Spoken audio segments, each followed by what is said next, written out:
Hi guys, so today we're going to be working on this design here. We're going to be using gel polish, so you'll need to have an LED or UV lamp. Either one will work. The times will vary according to the system that you're using. For today's design, we are going to be using UV top coat to apply our stones and help them stick.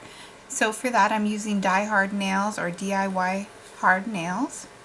You are also going to need a base coat, which I have here, and then the color that I'm using today is Metallica by the same brand. Very beautiful pewter color with a very fine gorgeous mica in it. Gorgeous color. And then I chose to pair with that these square stones here. So I have some square gems and then I have some square gold studs. You can also find these in silver and in bronze if you prefer, or mix the colors. It's up to you.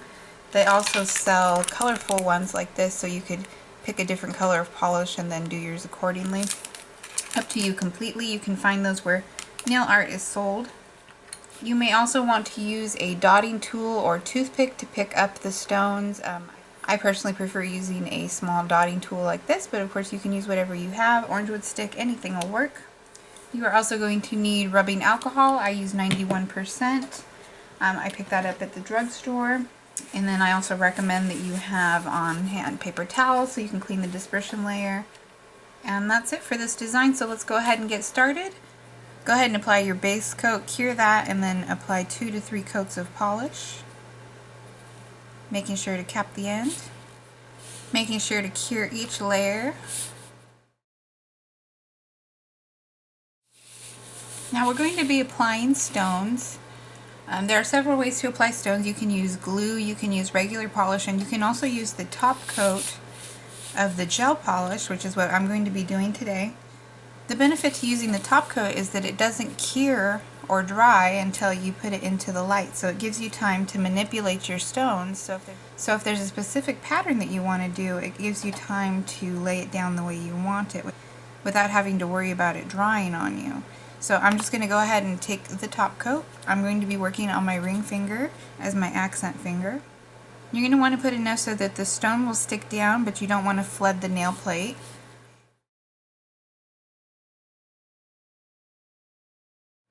And again, you want to make sure that you cap that. So I have my stones here. I'm using these little square studs. I have clear actual gemstones, and then I have metal gold colored studs. You can also use the gel to help you pick it up, so you just put a little bit on your surface.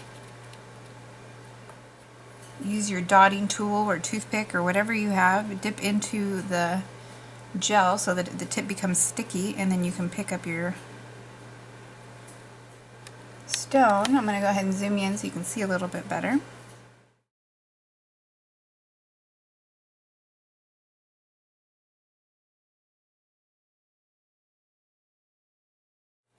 So once you have those in position in a way that you like, you can go ahead and flash cure that. So that's a 10-second cure. That's the first setting on your DIY LED lamp if you're using that. If not, you can just time for 10 seconds. So I'm going to go ahead and put that in the light just to make sure that those stones are set before we apply the top coat to the other nails. So now that the stones are set well, I'm just going to go in with the top coat. I'm going to finish top coating the other nails, but I also want to make sure that I go around the nail art just to make sure that those are in there securely. Now you can go directly over these. The only thing is that with it being a gemstone, it will lose some of its dimension. So that's up to you whether or not you want to do that. I'll go ahead and do that and show you what it'll look like if you choose to. So you would just go right over the stones. Make sure if you get anything on your skin that you clean that up before you put that into the light, and go ahead and cure your nails for the full time in your LED or UV. So once you've cured that, you just want to go ahead and clean up the dispersion layer with rubbing alcohol. And you just want to take away that tacky layer, that dispersion layer. Okay guys, that's the final look. If you have any questions, go ahead and leave them down below. And as always, thank you for watching.